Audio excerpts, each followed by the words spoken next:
afternoon or good evening, actually, and welcome to this edition of 3 Minutes to Midnight. My name's Lori Alexander, and I'm joined by E.J. Clinton. E.J., how you doing? E.J.? Sorry about that. I guess I have myself muted, but I'm doing fantastic. How are you, Lori? I'm doing great. Welcome back. Yeah, I have. I've definitely been dealing with my own trials. Thank you for having me back. It feels so good to be back with you. Really. It's great to have you back. Everybody's been asking where you've been, and I know that everybody's going to be glad that you have returned.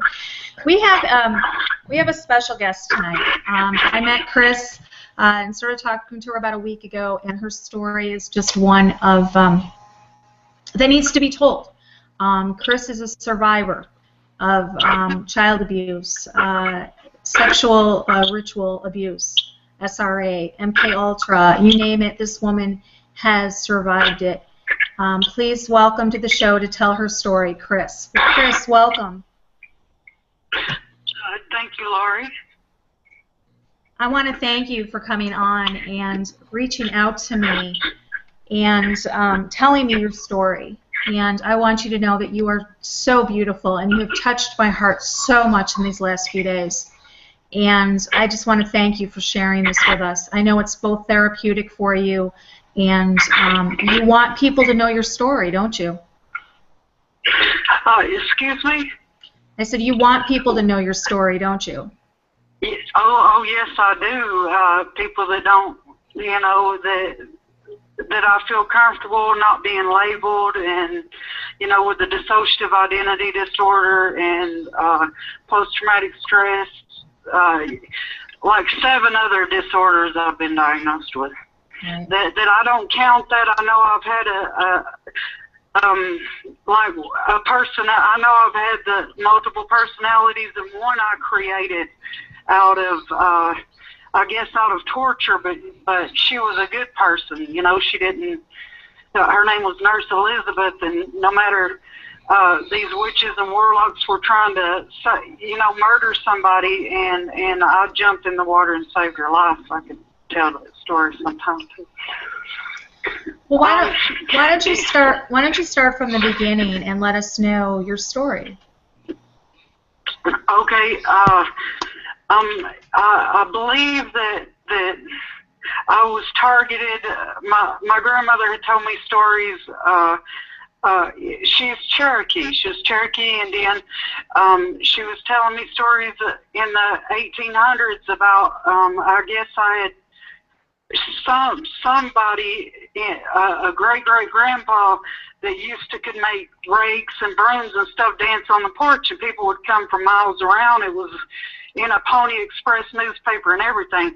So the clairvoyance and the ESP was passed down, and my mother even has that, the ESP. She was, somehow she knows that, and I think I was targeted from that, from that time. And then the story that I know of began with my grandfather raping my mother repeatedly before she even turned 5 years old, and beating babies out of my grandmother. And my grandmother had to leave him, and she moved to the projects. And so my mother grew up in the projects, which she had become a prostitute.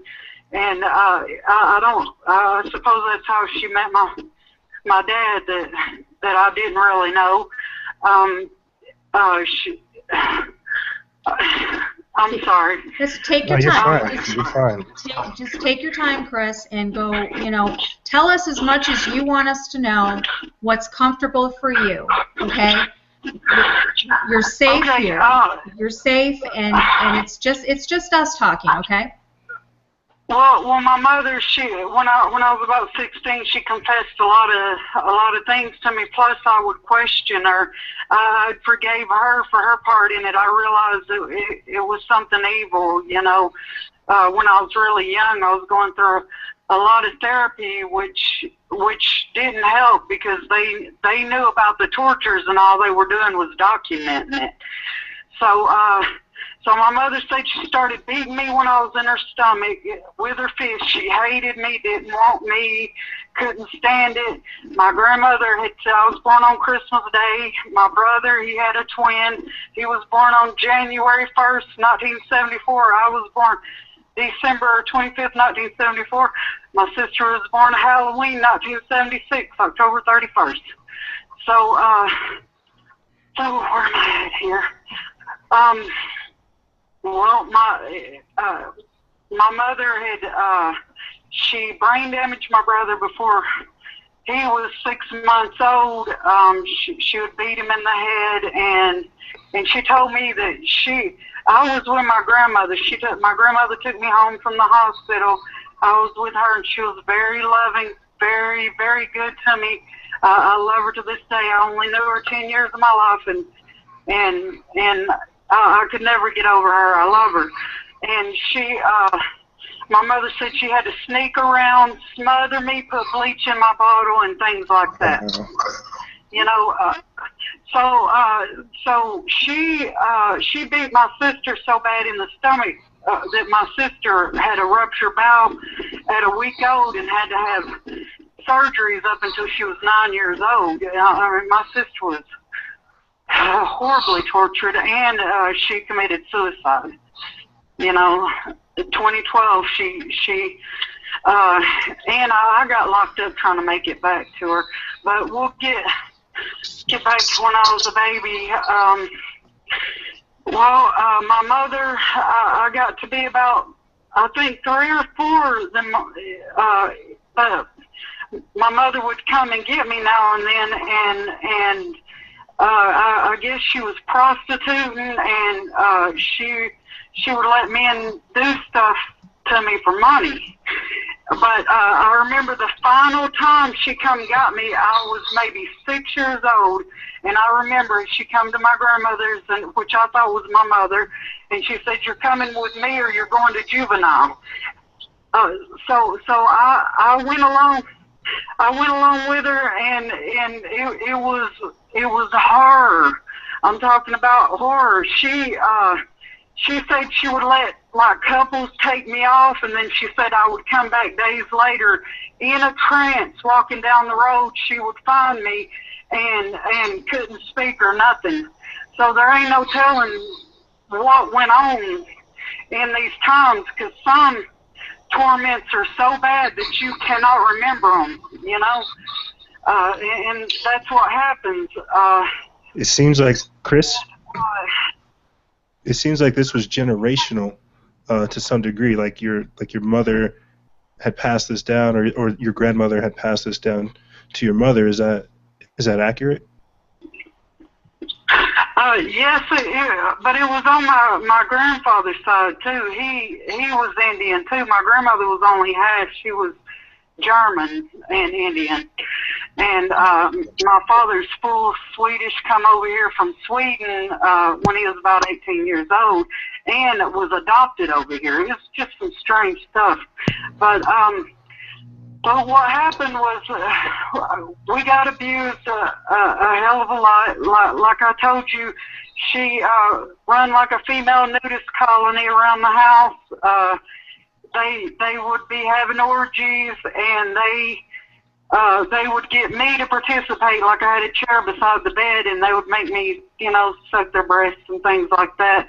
And my mother would take me all the time. I mean, it seemed like an everyday occurrence to 3 different funeral homes. Wow. And the funeral directors, one of them would guide my hand and cut the arteries to drain the blood, and he would have sex with the dead bodies, and it would be this big blood type ritual things going on, but all 3 of them were necromancers. I had to watch that on a constant basis. Like, she's seen them all the time.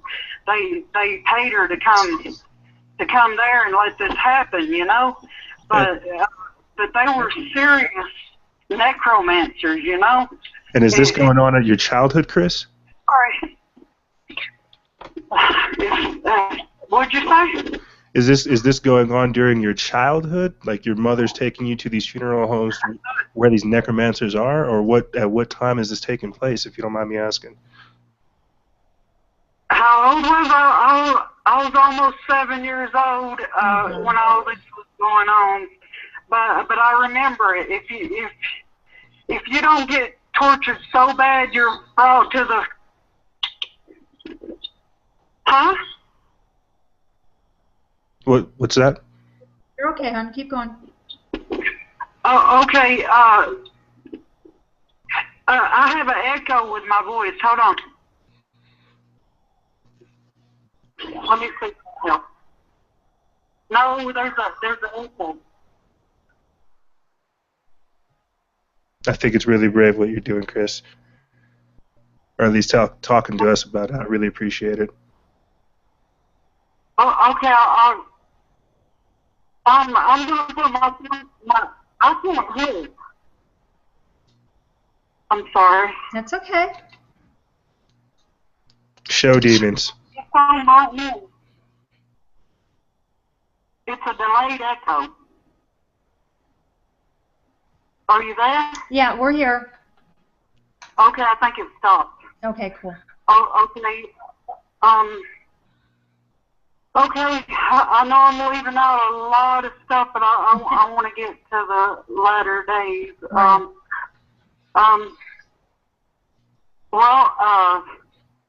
Probably a week before my mother had shot my brother, she told me to go out in the car and get her cigarettes, and I had a premonition. I was afraid. I was too afraid to go outside, and at this point, I was already catching snakes and playing with spiders. Okay, the echo's back.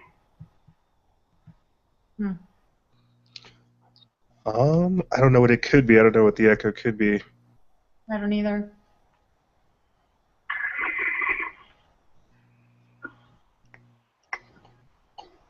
Well, we could try. Oh. Well, I'm just surprised that it's going so smoothly as it is, you know. Well, we knew there might be a little bit of an attack while we were doing this, so this could be it. Is it still? I think that's certain. Is it still echoing? I don't know until I start talking because it's my echo. Okay. Okay. My mother had told me to go outside and get her cigarettes out of the car, and I told her, I said, no, I don't want to go. I don't want to go out because I'm sorry, I'm hearing myself. Okay. No, you're fine. Maybe we should have you call back in. Is that possible, Lori? Yeah. Why don't you give us a call? Yeah. Go ahead and hang up. Go ahead and hang up and call us back. Okay. Okay. I think we should take this time and definitely pray because it's intense. This is definitely an intense episode. I told you it was going to be an intense show. Her story. Somebody asked in the chat room, could I ask where the Satanic Ritual part was? She is going to get to that part. Trust me on that one. Hi, Chris. Hey. Is that better? Yes. Okay. Yes, it's working out so far. Okay. Awesome. Did you say hang on? Oh, no. I said that. Go ahead. Yeah, we hear you just fine. Oh, okay. This is one of my testimonies I usually give too. That gets reactions. She was like, she gave me her handgun, which is a .22 pistol, and we had a dog that was half wolf named Sharface. I mentioned her. And she told me to go on out to the car and get her cigarettes, so I went out the back door. And I started walking down by the bushes, and I seen an illuminated angel knelt down on her face praying, if you can imagine that. And she just appeared upright, and looked at me and disappeared. And so I kept heading to the front of the house, and I get nervous when I'm on the phone, so I'm out walking. It's okay, hon. So I went to the front of the porch and it was on fire. It was a blaze. Like it was so unreal. So I went on to the car because I never disobeyed, my mother. I went on to the car, opened the car door, and a two-headed dog demon, which I know now, its name's Arthur, and it's in hell, and anybody can go look up the story on it, which, all my life I've told the story, and of course, I didn't know, and no one else knew what this was, But actually, I've had people say, well, there's a three-headed dog demon back like in the 90s when I'd say it, but there ain't no such thing as a two-headed. So no, I clearly remember what would happen was one head would try to eat me, and the fire jerked it back, then the other one would be coming at me fast trying to eat me, and the fire was like saving my life. The fire was pulling this demon back, and the fire was not, you couldn't even feel it. Okay, and I noticed that I just closed my eyes in fear, and I ran through the fire, and I started beating on the front door, and I could hear my mother, my brother, and my sister on the other side, but they couldn't hear me screaming my head off. So what had happened was I ran back to the back door, and my mother said she don't know what had happened. I collapsed in her arms. And she couldn't console me or do anything with me, so she had to take me to my grandmother's house. And my grandmother, it was like she already knew, and she was saying to me, it's okay. Like she already knew that these things were going to happen. Wow. And consoling me and loving me, and I love her so much for that. But not even my time perception's a little off, but it wouldn't even be a week later that my mother ends up point blank. She tried to shoot me, and I ran and hid real quick. She pointed the gun at me, but she ended up aiming it and shooting my brother. Wow. And so what had happened a few days before the police came and picked me and my sister up, my mother took me and my sister up to the hospital, and her words were, she was horribly abusive, mental, physical, every kind of abuse you can think of, just torture. And she used to beat him with belt buckles on a daily basis. She'd be beating me and my sister, and he would jump up and down because he was already brain damaged. She messed him up real bad, but he would protect me and my sister by jumping up and down and screaming, saying, hit me, it don't hurt. All this stuff, wow. Just to protect me. I love him so much, And so she ends up shooting him, and we go to the hospital and see tubes all in him, And so the police came, got us, and he went on to a foster home where after he gets shot and brain damage and daily torture, like me and my sister, we got it too, but he got it worse, He was put in a foster home for 3 years, and they, did I already say this on air? No, I don't think so.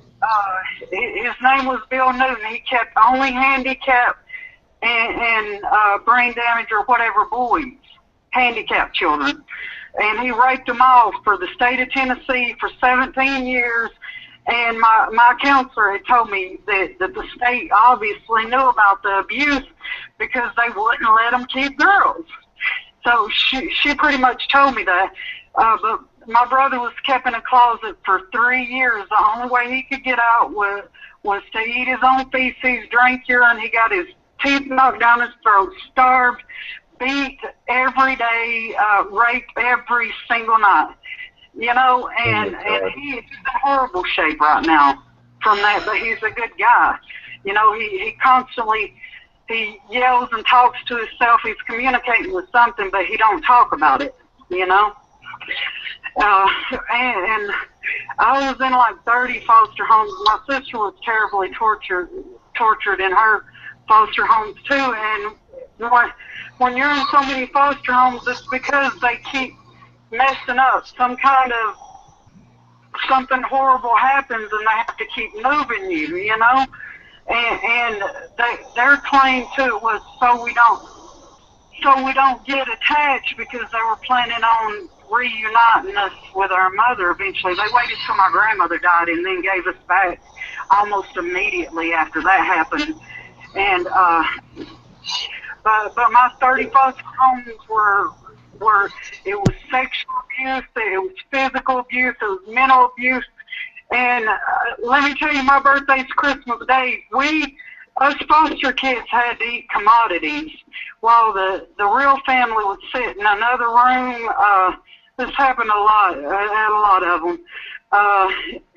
They would be sitting in another room having family dinners, and whatever toys got donated on Christmas was what we got, like maybe a plastic Barbie or something like that.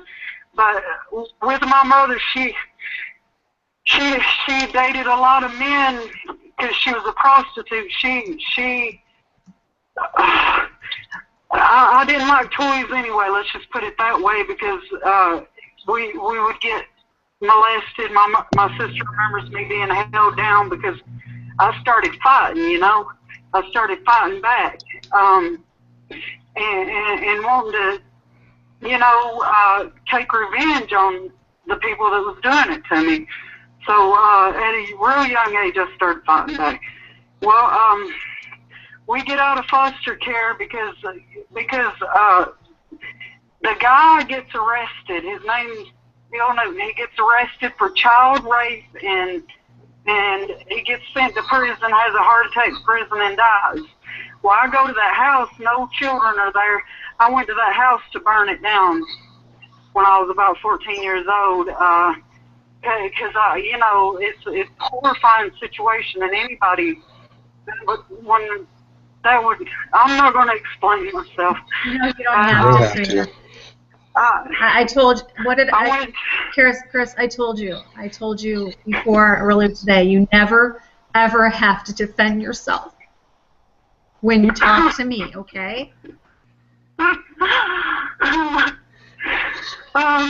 Well, we got back home and we were getting like beat horribly every day. I mean, it was just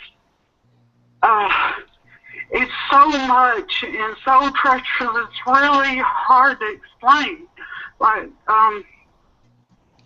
but my grandfather, whom had done that to my mother, had called the Department of Family and had told them that she was denying him visitation rights. So they were forcing us to visit him, and God forgive me, let me try to say this right.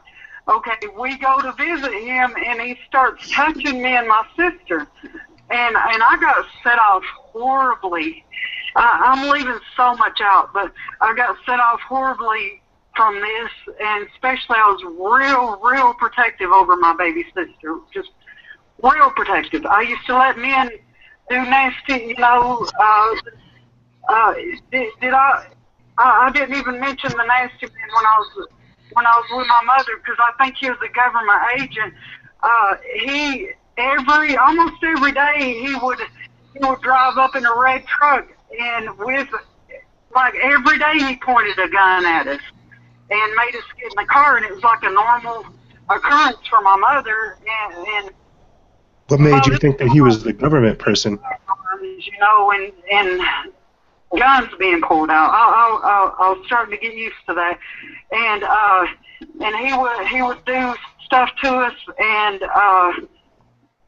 like he would put us on new underwear and things like that, and so we get home, and my mother had a fire going, and I took the underwear off and threw them in the fireplace, and she opens my head up with a belt buckle where I was out for days. You know, this was before my brother got shot, but I really believe that he was some kind of agent. She said he dressed nice. He had a brand new truck. I'm telling you, we lived down right beside the projects.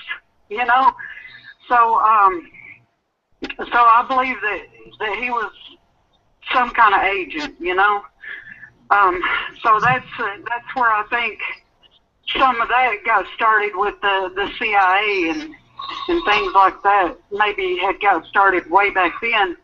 But So I don't know what I was a candidate, what they were trying to make me a candidate of, but I could tell you some of the things that I'm skipping way around. That's fine, Chris.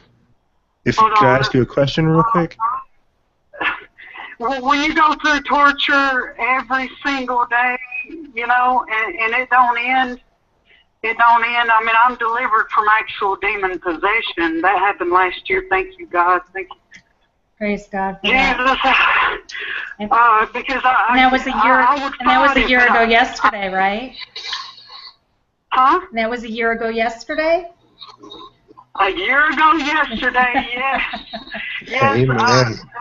Praise Jesus. The pastor where I'm at, I live at an outreach church, and the pastor where I'm at, he was getting real bad demon possessed. They had even drugged me out. I had a stab mark. I mean, the demons were even using my own fist and lawn equipment outside and busting my head all to pieces. Hey, Chris, can I ask you a question real quick? I had run down to the police station. I said, do you have any paranormal investigators? Because I need somebody to talk to. And they was like, put your hands behind your back. And they locked me up in a hospital just for that. Chris, you know, I couldn't tell them. Chris, EJ just has a question for you. Yeah, I have 2 quick questions, if anything, for you. You kind of touched on it briefly about this man that pulls up in the red truck being CIA. Does this also is that alluding to the fact that maybe your mother had connections to the CIA or to the government for prolonged periods of time? And I guess my second question, I'll wait for it. She didn't that I know of, but I'm telling you, they got sent after me when I was about 15 years old, and I started being trained. And my sensei, super soldier. I was in that program, EMK Ultra Super Soldier. I didn't question not a damn thing. Maybe I should have, but my questions weren't getting answered when I would try anyway.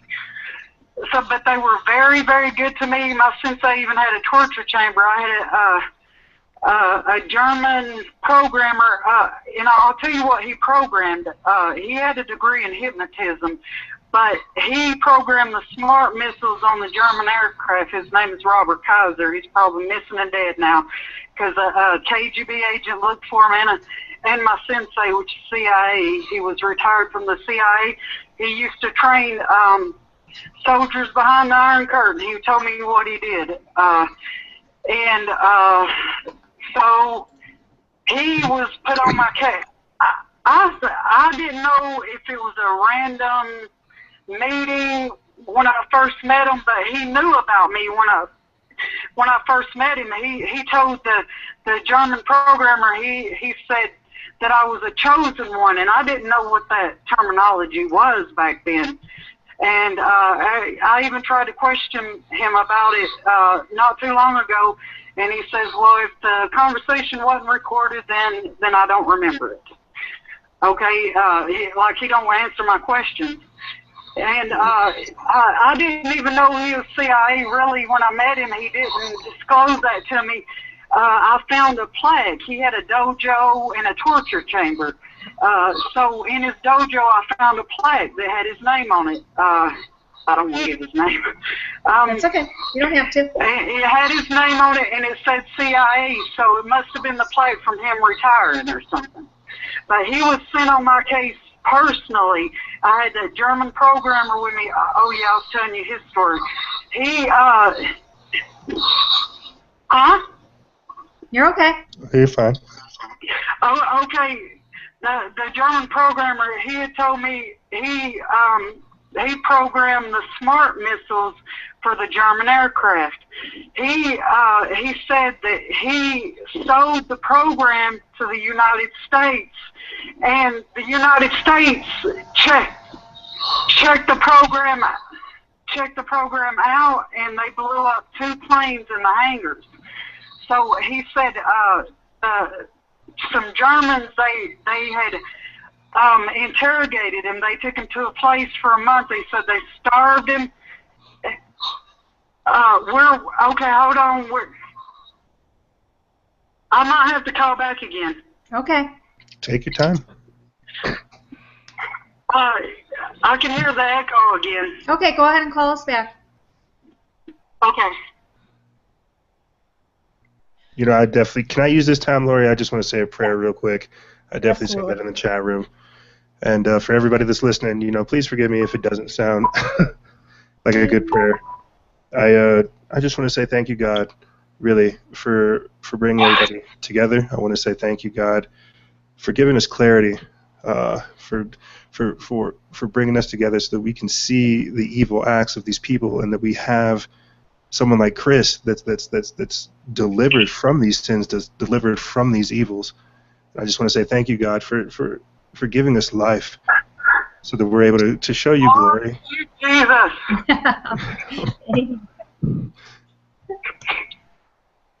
Amen. That's all I have to say in closing. Just thank you, God, so much. Welcome back, Chris. We can hear you. We'll get back to it. He had said that they were taking him past a room that had fish tanks full of eyeballs and automatic weapons. He said so one day he had been tortured and starved and everything for a whole month of interrogation, and he didn't break. Okay, so he grabbed the automatic weapon. He shot his way out. He made it to the American embassy. They wouldn't open the fence. He jumped the fence. They gave him $1 million and sent him to my little Chattanooga town for some God knows what reason. But the CIA agent, he is from my area, you know, and the German programmer, I know they were trying to hypnotize me. I don't. A lot of it is blank, you know. I can't tell you what had happened, what they were programming me with, or any of that. I'm sure I had something in my fragments, you know. They were going to use me for something, you know, for that personal attention that they were giving me. And even the German programmer got mad at me one day because he was like, I can just burn my degree for hypnotizing because of you. He actually got mad at me because I guess I was hard to hypnotize. And at this, during this time, I had, did I tell you about the judo master that? Yeah. Your sensei? I didn't tell you on air, did I? No, you did. No, you did. I did? Uh-huh. Oh, okay, yeah. I was with him for years, and he was strangling me every day and torturing me. He taught me judo, but he taught me judo by using it on me. That's how I learned. I learned the hard way, you know. And so I have no doubt, you know, because Janet Reno did sign his pardon to get out of prison early for, and his name's David Gillespie. I'm putting that on air. Because he took my son and started torturing him, you know, too. And my son, I had to adopt him out, and I just met him here recently, 2 days before his birthday. I didn't know his last name. He was hard to find, but he's great. You know, he's my little friend on Facebook. But Gillespie was really torturing me on a daily basis. It was so bad. Like one night, my sister was dropping me off at my cousin's house, but he was over there at my cousin's. I had left him because I think this is when he cut my throat. He held the knife on my throat and did all that. So I had left him, and he was over there. He showed up or something. Well, him and my sister got into it. She spit in his face, or he spit in hers, but they both spit in each other's face. He had a knife ready, and he stabbed her almost to death at this time. I jumped on his neck. He stabbed me in the leg. She made it to the... I'll tell you what happened. She said I watched the blood shooting out of her back every time. The knife twisted out of her back. When he stabbed her, it twisted it. She twisted around and twisted the whole knife out of her back. So she made the wound really, really deep. And I was screaming to God for help. I was just screaming out to God, please help me. I don't want to, you know. So he runs with the knife because I had to go hurt my fist in my cousin's face and say call 911 right before he stabbed her because I knew it was going to happen. And so I seen the blood pumping out of her back. Her husband was abusive bastard. He got her in the car and was driving her to the hospital, and she was saying goodbye to her girls. And she said she thought she was going to die, so she started praying to God. She says, God, thank you for letting me say goodbye to my girls. I ran out to the street and busted my knees to the ground and fell on my face and said, God, if you take my sister, I don't want you to take me too. I don't want to live. And she said she felt a hand stop that blood and a pressure come on her back and stop it from bleeding. It completely stopped at that moment. And we had figured we had prayed at the same time. When we talked about it later, we knew. You know, so it's a very powerful thing. And I'll tell you one of my kidnapping stories, because there's several of them. I really believe that spirits, everything that happened, like when I get this idea in my head, well, take a nice ride tonight. I was 18 at this time. Take a nice ride tonight. It's a beautiful night. Ride your bicycle. Okay, I go and do that, and decided to ride down in the old neighborhood where I used to live, which is not a very good neighborhood. And I stopped on my bicycle and I light me up a cigarette when I smoked.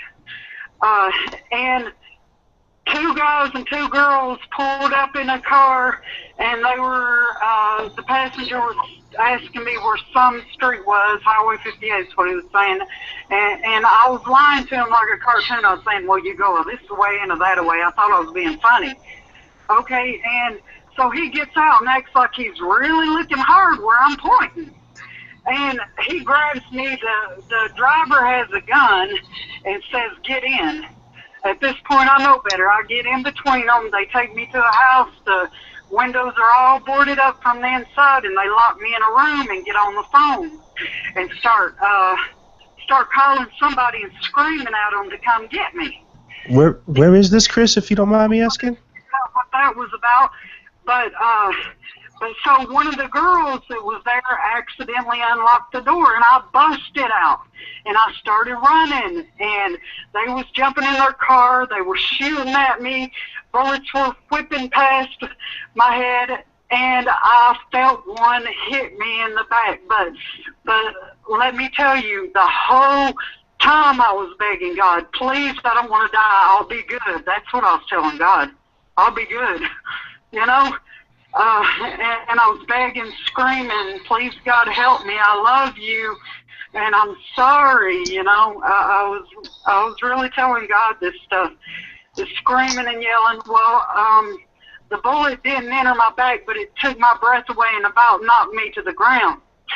And so I was running, and my sister let me tell you, my sister lived over 30 minutes away in the state of Georgia, and I was in Chattanooga. I was in Tennessee. Well, she picked me up. She had small kids at home and a husband. She had her first baby at 14. Wow. She pulled off the side of the road, and I jumped in her car, and later when we talked, she said she had no idea what made her take a drive that night. Something forced her to get up and take a drive that night, and she couldn't understand it, and she found me. And Chattanooga's a big area, you know. But it's just a very, very strange occurrence. It's only a miracle from God. God saved my life. You know, God intervened. You know, and I really meant it with all my heart that I would be good, but it's hard to try to follow. And I was in church since I was a baby. When I was with my mother and being molested, all that stuff going on before foster care, I went to a church, the Highland Park Baptist Church. It has a congregation of over 3,000 at that time. It was a huge church. It was my first church. And I remember the pastor's name, Pastor Lee Robinson. He would let me get baptized every single week. Like, they didn't question me. But I was, how I understood it was I needed to be baptized every week because of what was going on. You know, so I was doing it every time they called for it. You know, I was really, at a young baby, I was trying to stay close to God, and I was. Like, I never blamed God for anything. I always got gifts of, you know, witchcraft books, alchemy, magic books, crystal balls, just everything. Witches and warlocks were constantly around me. Like, that was the only people that would be my friends and hang around with me would be witches and stuff. And they would go off and do sacrifices and things like that, and I hated that. You know, so I never would participate in any kind of anything God did. I didn't. Okay, guess what? What? We were getting some echo there. Is it gone? Okay, I'm going to take a break for a minute. Okay. And why don't you take a break, go get a drink, go relax for a couple minutes, and then call us back. Okay, I'll do that. Okay, honey. Okay, bye. Bye. Talk about powerful.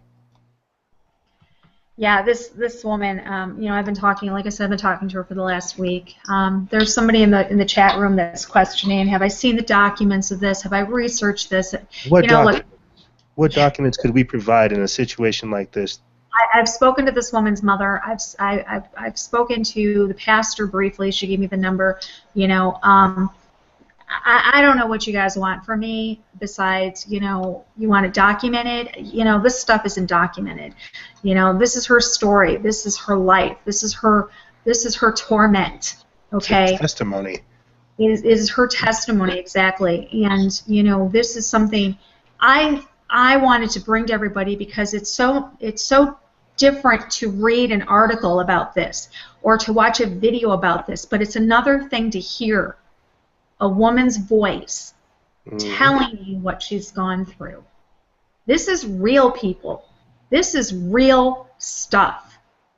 These abuses that you're hearing this woman talk about goes on with our children every single day. Every day. The things that they put our children through, you have no clue. It is the topics of horror movies. Okay, if you've ever researched satanic sexual abuse and what these babies go through, you would know by listening to this woman. She is textbook. This woman This woman is textbook SRA MK Ultra. Textbook. Now, I want to remind everybody, she has not been reintegrated. By what I mean is her mind has been shattered. She has many personalities, okay? And those many personalities are what torture her every day. Chris is saved by the blood of Jesus Christ. Amen. But her other personalities aren't. So that is why she's tortured every day. Okay? She has not been reintegrated yet. So I have like a few points I want to show you guys if you guys want documents, so to speak. And this is, this is to kind of correlate what she's saying along the lines of like she's literally just going off. She's not using any fancy terms, any academic terms or any scientific terms. She's literally recalling these situations. So like right here I have on the screen enumerated torture methods for interrogation and behavior modification, a comparison between physical and non-torture tactics. And basically what it does, and you can go down the list as well, but basically what it does is it breaks down the different ways that people are able to modify behavior with technology through torture, either induction of depressive or manic states, erasing memory, electroshock therapy, electricity and shocks, fear and terror, imprisonment and isolation, sexually disturbing tailored pornography, pretty much bestiality, like she was talking about earlier with these necromancers having sex with her blood, like all right here with number 7, mutilation, personal and spiritual defamation, psychological intimidation, rape. Like the list goes on how many different ways the behavior modification can happen. And the reason I'm putting it in there is because if you look here right on the screen, it says right here, in the United States, methods of rape in their military and secret prisons, it is often relabeled. What I'm trying to get at is that Project MK Ultra didn't die. It definitely just got reformed and reshaped. And one of the things I want to talk to her about, because like you said, this is textbook SRA stuff. It is. The fact that her estranged father is German somehow, either her handler or somebody from the CIA, someone that has a connection to her in this regard, is German. Right. And still conducting this torture. So I'm like, when you look at it, she's saying all these things, and she doesn't even she's confirming what she doesn't.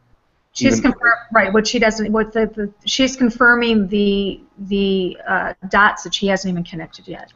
Exactly, and that's what blows my mind. So if you want documents, go back and listen to the episode, because we have the documents up right here where you can see it.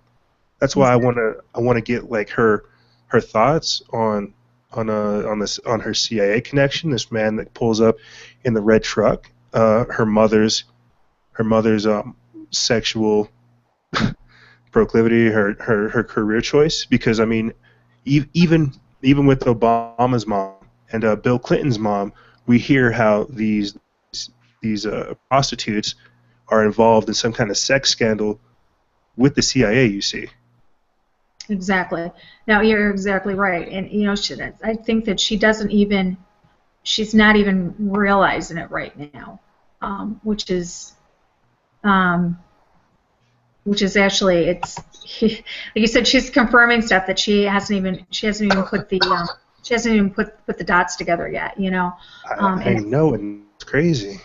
It is very sad. Her story, like I said, her story. She's reached out to a few people.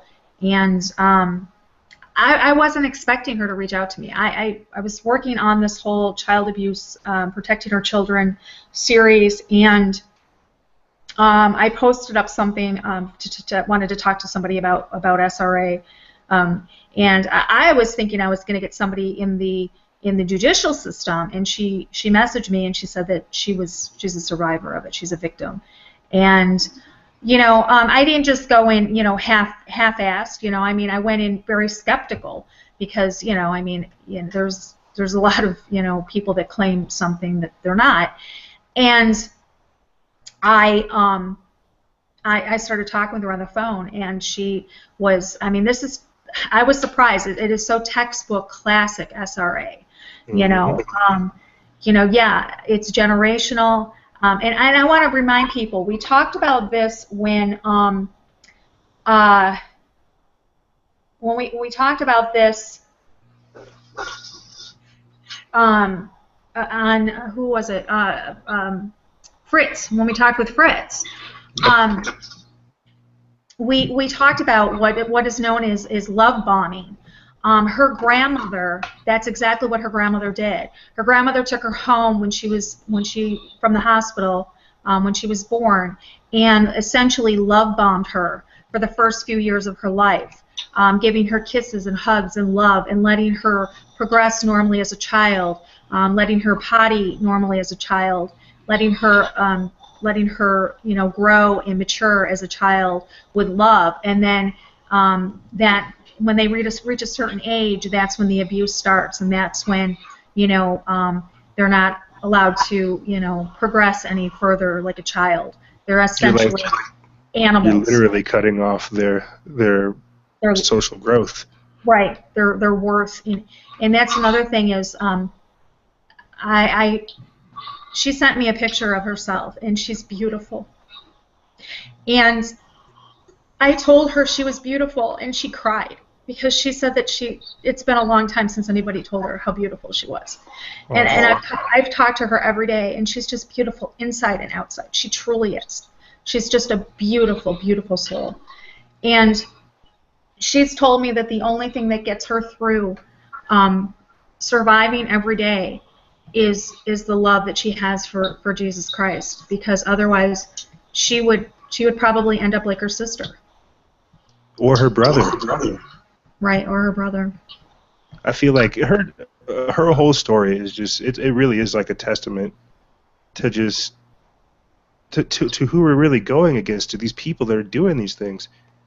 And it's just trying to seek forgiveness. It's trying to actually genuinely be good, finding salvation through Jesus Christ, and not falling into the wicked ways, not perpetuating the cycle.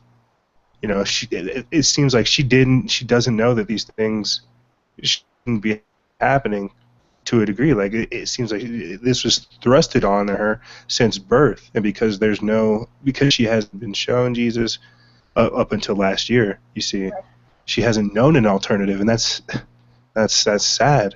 But it's at the same time, it's very powerful to hear her come from all of this and to be rebuilt.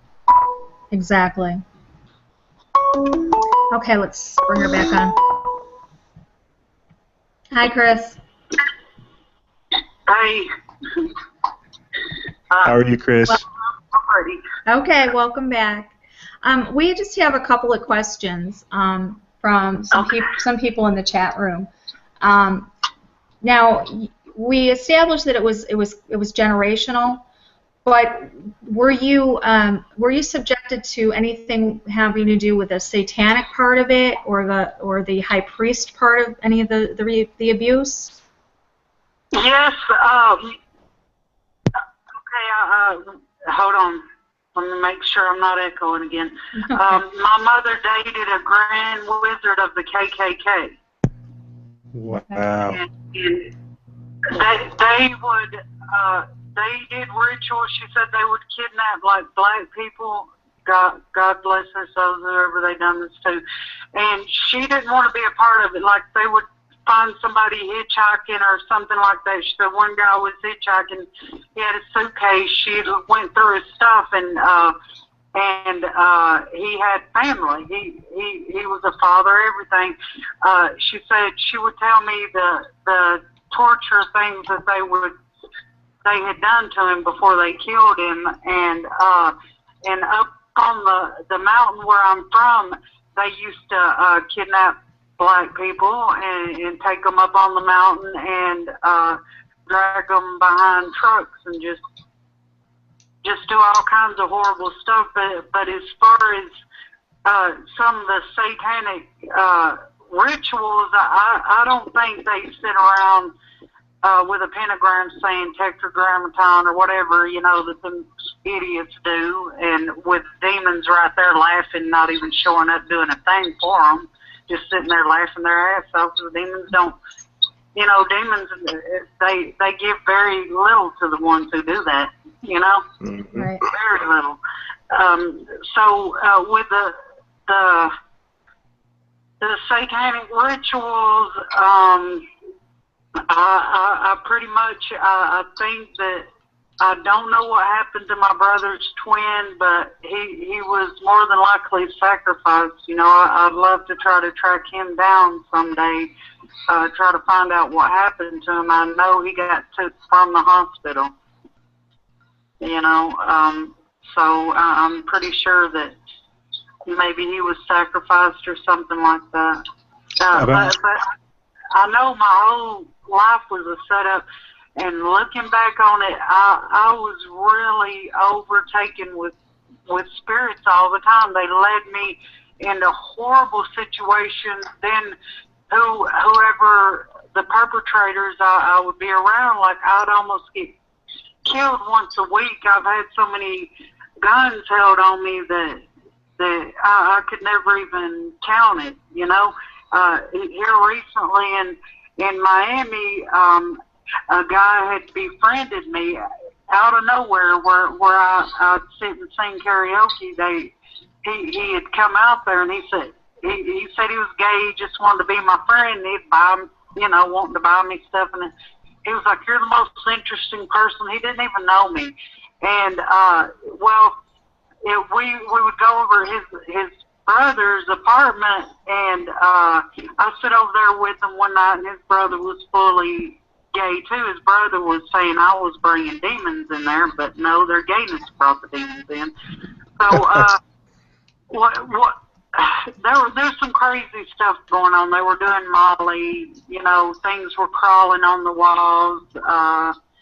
Just some crazy stuff was going on. But he took over my computer. Like he must have done it during the night or something. Did some kind of thing where he was able to run my computer without being around it, because a little tag had come up on my computer when I opened it, and I wasn't around him, and it said being run from South Beach, and I knew he had a house in South Beach, so he was some kind of double agent. He So I busted my computer all to pieces because he wouldn't hurry up. I told him, I said, get your, I ain't even gonna say what I said. I said, get your ass off of my computer, and so he didn't do it fast enough. One day he picked me up out of the blue at my friend's house. This is when I left the church and was staying with a friend because she was saying she was gonna kill herself and wanted me to stay with her, so that's what I done. And I was trying to help her. Well, he come pick me up one day on his motorcycle, and he said I'm gonna take you for a ride, you know, just out of the blue. He took me to like Alligator Alley. He said he was gonna stop and let me catch alligators. I thought that's what we're going out to do. Well, he never stopped. I almost jumped off the back because I was seeing alligators off the side of the road. I wanted to stop. And so we get to this like desolate park-like thing, and it had a boardwalk. The water was all black. There was no alligators or nothing where we stopped. He took me out there. He brought a gun with him. He said we're gonna go shooting. So I was like, okay. And then I got overran with fear. You know, like I can feel it in my solar plexus when something was gonna happen. So what I did was I grabbed the gun and stuck it in my mouth. I said, is this what you want? And he froze and couldn't do it. He took me back home, and maybe a couple of weeks later he showed up about 2 o'clock in the morning, knocking on the door asking me to come out. Didn't call me, of course. He like the phone thing, he didn't want to use the phone very much with me, but he had his he's actually got a video on YouTube with him shooting this AK-47 at a gun range that the FBI uses in either, I think it's Tampa, I would have to look it up again, but it's a gun range that I know the FBI uses. You know, because I looked it up. I was real curious, you know, who he was, because he said he worked for making security firewalls for IBM or something. I don't know. He told me something strange, which I never seen him do not one piece of work, and I was hanging around with him a lot, you know, like he was constantly trying to be around me. So he brought the AK-47 over, and he made me look down the scope, and he said the scope's dead, you know. And so he pretty much made me look down the barrel of this gun. And he said, I come to be confrontational. He looked like a ghost at this point. He shouldn't have become my friend before if he had to do this to me. If he was an agent and I was to be, you know, done away with or whatever, he shouldn't have become my friend first, because he really couldn't pull the trigger. And not only that, but he knew I believed in Jesus, you know. So I have no doubt that God had protected me, and I didn't. But I did get mad at him. I cussed him out, and I was like, your scope's dead, you SOB. Is that why you didn't shoot me? So my friend kicks me out of her house. She said, well, she just tells me you need to leave, because if he was here to shoot you, that means he had broken her house days before this. I wasn't there. My friend showed up with her friend and caught him breaking in the house and still to this. I mean, she was still nice to him, and you know, she really had nothing in there that was. And how long ago was this, Chris? He had 3 houses. Chris? He had motorcycles, cars, everything. Chris? It didn't make sense. Yeah. What was that? About how long was this ago for you? You said a few weeks? No, this actually happened like a year and a half ago. Yeah, okay. Like a year and a half ago. Wow. That this actually happened. But one night I was hanging out at that same place, and this young kid, I could tell he was possessed. You know, you can spot them things if you've been possessed yourself. And so he was just being friendly with me and following me around, and I was giving him food and things like that. And he was just walking the streets all the time, and he wouldn't look me in the eyes. He would always cover his eyes.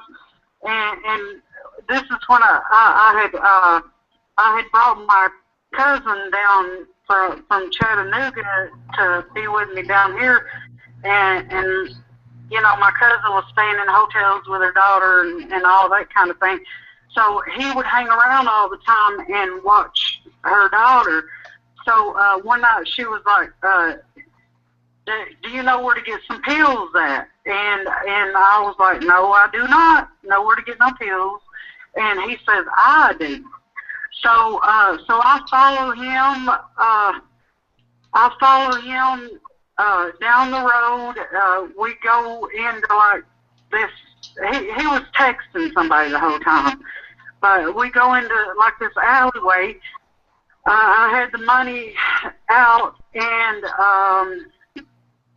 so they, like 3 guys were there, and one was standing at the street, and oh my God, it was scary, because I seen like a legion of demons come out of his eyes when he looked at me, and it struck me. It hurt so bad. It struck me right in my solar plex. You know, that's where I feel these things at. And so at this point, I knew it wasn't a robbery thing, because I had that money just sitting there, like $50 just sitting out. So there was a relay guy. There was a guy standing there. This one who was supposed to be my friend, but he really wasn't. He was demon possessed. And so the relay guy was going back and forth. He said, "What are these pills supposed to look like? What color are they?" I said, "I don't know. I guess they're white. I don't know what they look like, you know. Really, you know," I said, "if I see them, I could recognize them or something." But so it didn't make a lot of sense to me. Then I was like, "Oh my God!" Yeah. I told my friend, I said, "They're waiting on a gun. They're waiting on a gun." So I started taking off. He was like, "No, don't run. Everything's okay. Nothing's going on. Nothing's happening." Then he was like, "Well, if you're gonna run to the dark, you know, further into the darkness in the dark alleyway." I said, "Hell no, I'm running straight for the light." That's the, you know, store down the road. So I get a little ways down the road and I start hearing pow, pow, pow, pow, pow. So I pretty much heard the shots. I don't know why they fired off a gun without me being there. So after I get it together for a couple of minutes, I'm like, "You son of a bitch, you set me up, you know. I'm not going to be your friend no more." So my sister worked as a private investigator for a security firm. So I got her to question him, and he said, "Well, they were going to kill me too." So he really set me up to get me killed. But on this part, this had nothing to do with CIA. This was purely satanic. Right. You know? And he had tried to get me to follow him before. He was like, "I really need to talk to you one day." I was like, "Well, I'll meet you out at the Burger King." So we sit there, and he had a hoodie on in the middle of summer down in Miami, 100 degrees. With No, that's sketchy. He would not. Yeah, that's sketchy, isn't it? I said, that's sketchy, isn't it? No. Yeah, but I'm used to this crap, you know. Oh, honey. And I truly, in my heart, want to help other people that's going. But then I do know that they create monsters. Like people can turn into monsters that's been through this abuse. If they don't get delivered from God, then they can totally go out of their mind, disassociate, go killing, come back, not even know what they had done. And they seriously can turn into monsters, and this happens, and it's happening all over the place. Could you speak on that a little bit more? Okay, when I was 12 years old, this is when I first met the one I called Evil Tina. She was, I was 12 years old. A pack of dogs had come up and killed my chickens and just murdered them. They were laying out. You could see their little eggs in their stomach, everything. And so I waited on these dogs all day long behind a bush. So something really was starting to invade me. I was astral projecting and everything at this time. I was flying out. It takes a couple of demons that you can't even see when you're astral projecting. You're not doing this on your own. And they do it to make people feel clairvoyant, you know? They do it so these people, I don't know what their agenda behind letting people fly around astral projection, you know? I don't know their exact agenda except for to make people, you know, not be a part of this reality so and be clear.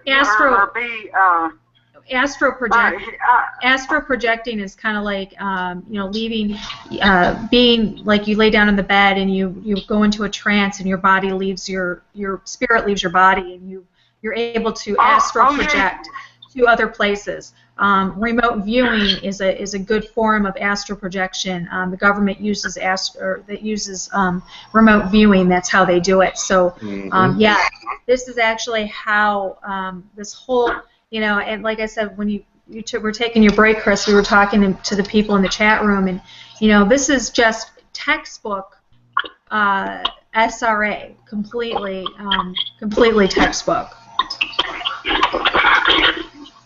Well, I'll tell you what happened that night, and God forgive me, and any animal lovers, let me warn you right now, I love animals more than I do anything. I've seen a picture of you with a possum. I know you love animals. Yeah, I catch them. I don't hold them down. I catch snakes. I don't hold them down. I'm very connected with animals. Like I love them with all my heart. I'd give my life for one. For anyone, if God says choose their life or mine, I would choose for mine to end. That's how much I love them with all my heart.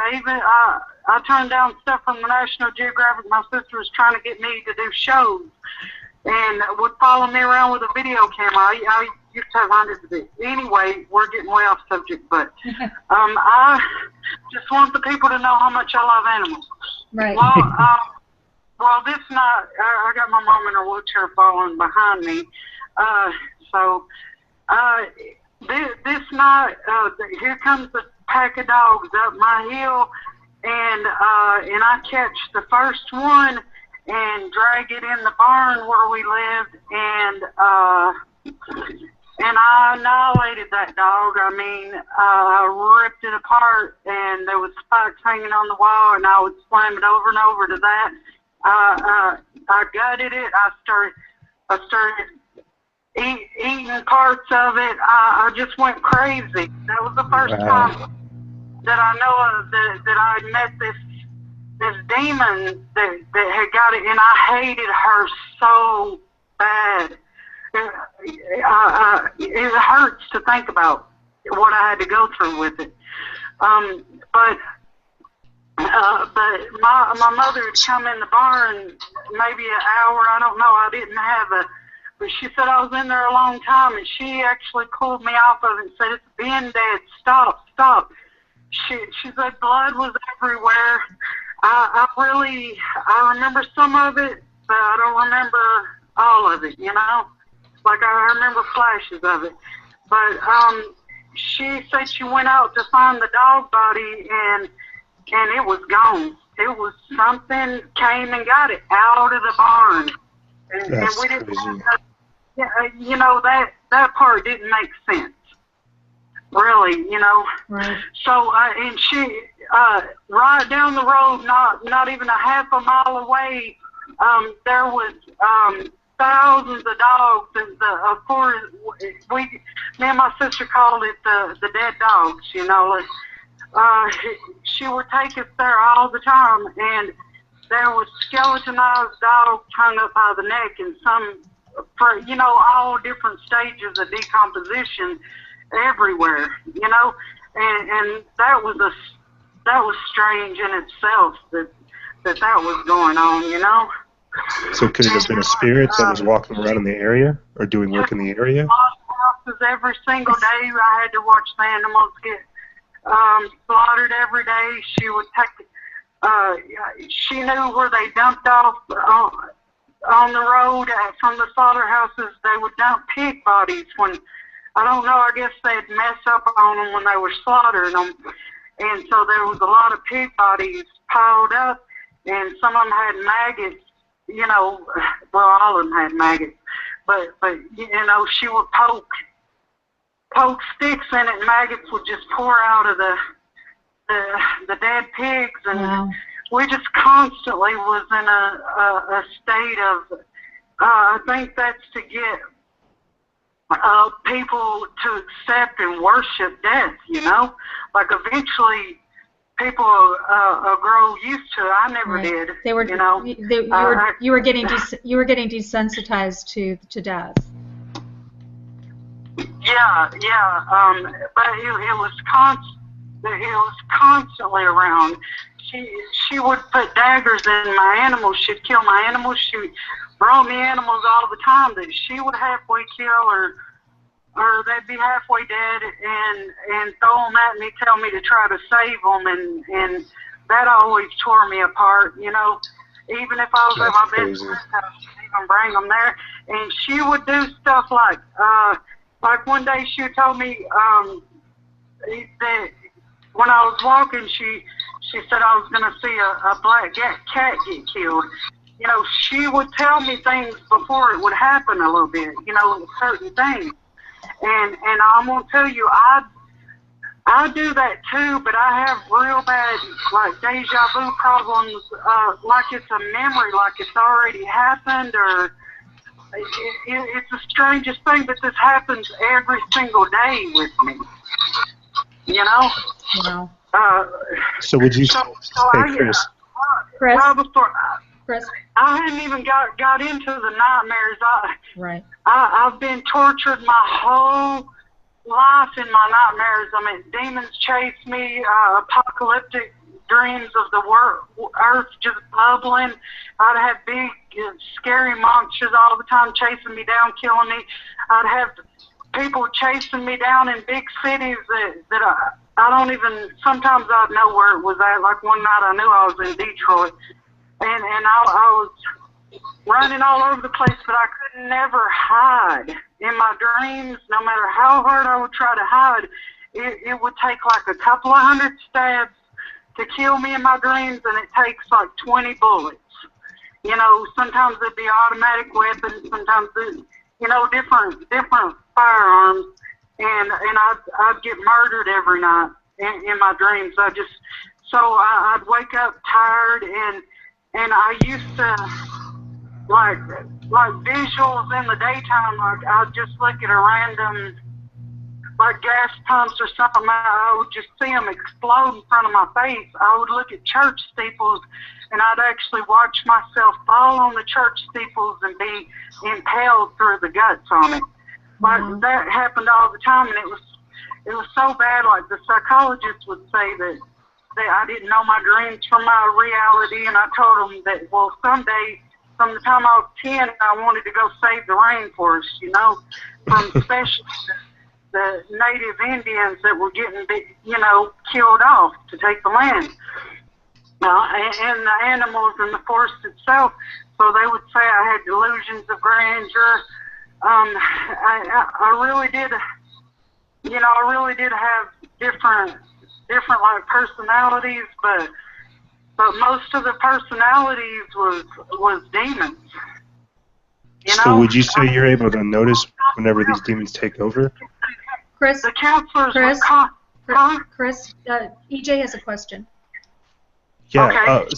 Sorry about that, Chris.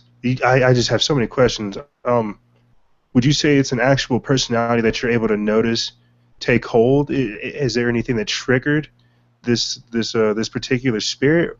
Because it seems like in the area that you're dealing with, you said there's a lot of different dog deaths or a dog cemetery. Do you think there's a specific spirit that's doing this and something that triggers it, or something like that? Like, how does it happen, if you don't mind me asking? That's a pretty good question. That's something for me to ponder on. I guess there would be certain triggers, like certain situations would happen that, like if I was starting to be verbally abused or something, with somebody like me, I want to try to gain the authority, like over evil spirits. I'm so beat down in my spirit that without somebody praying for me, I have a hard time using my authority against evil, because they bombard me so bad and so much every day. You can't. It's hard to even pray. All you can get out is, please, God, help me, you know. Please help me. I can't do this. And then all in your heart, you never want no one else to go through it. And I'm very, very sensitive to other people suffering in any way. Like, if they're suffering in any way, it hurts me to the core, you know. So it's not like, you know, somebody's being abused and I'll be like, oh, that ain't nothing. No, I'm very, very sensitive. But back to the triggering part, I guess certain things will trigger me, but I could never really catch on to what exactly was triggering me.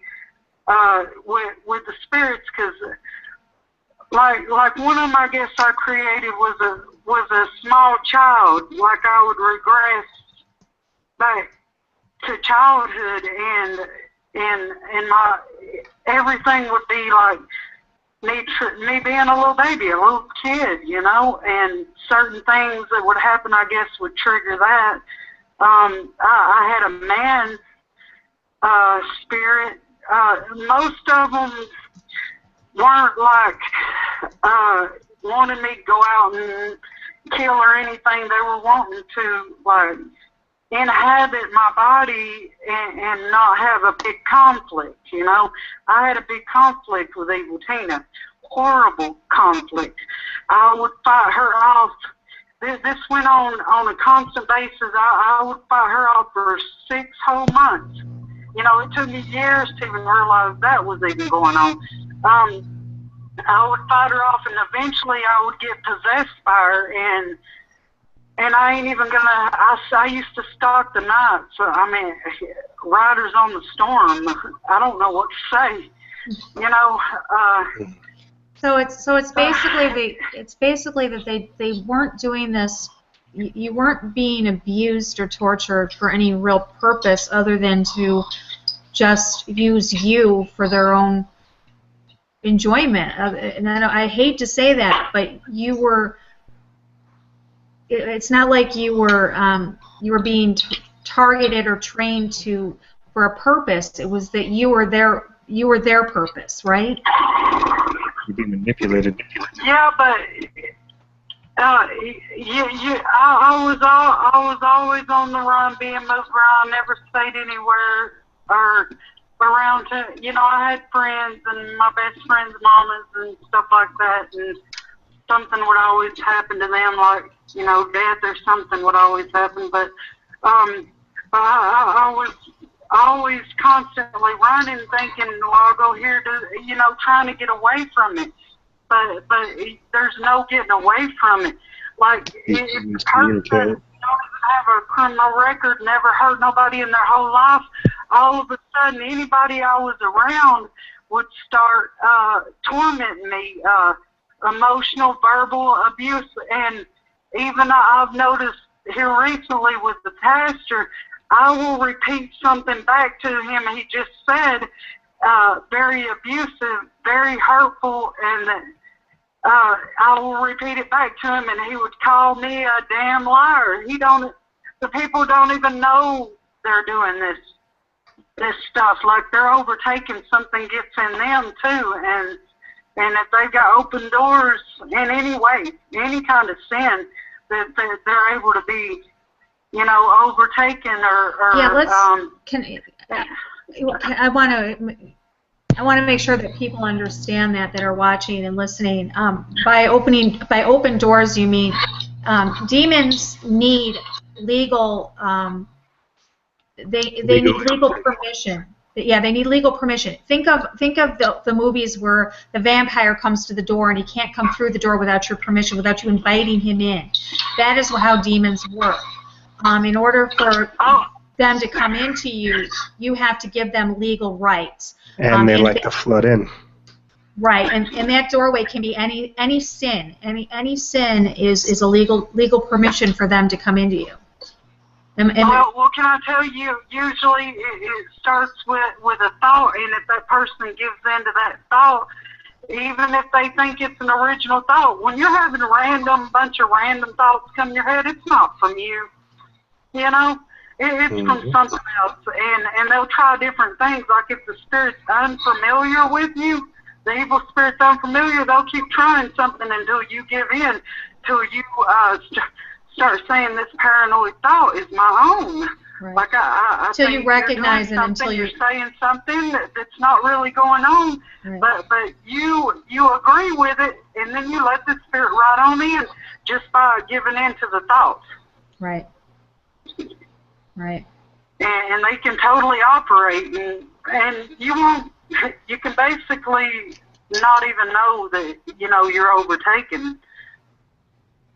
Spiritual warfare it's a tricky subject because, like we were talking about, with the foothold that people do have, and the way that they like to operate by just stacking on more and more over, like you said, little simple thoughts, to where you're doubting yourself, or to where you're not going out because you feel oppression, or where you start going into a depression. There's all kinds of different ways for demons to attack you. I'm glad you said that. Well, they like to make somebody feel worthless, and they'll do it in any way they can with the media, your phone, television, fashion, all that stuff. I mean, we're stuck in the lower realms. We really are in the thought and love process. Like, love don't go past your lower chakra. You know what I mean? According to music and the media and the television.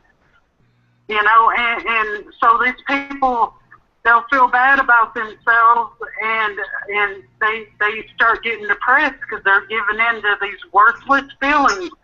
Something in their mind is making them feel worthless, and once they give into that, then that spiritual oppression, that spirit can literally take them over. They really have to fight that. It's no medicine can help it. And I think they've admitted. And Tim, pastor, we had a pastor on a week ago, yep. And he mentioned about how, he had a similar situation. Yeah, it was at his lowest point that he felt worthless, and the demons that came into him made him feel like they loved him, like they were his friends. Is that how they made you feel? Is that what? I mean, did they show you love? Definitely, they like when I had the man spirit in me, I would dress in full.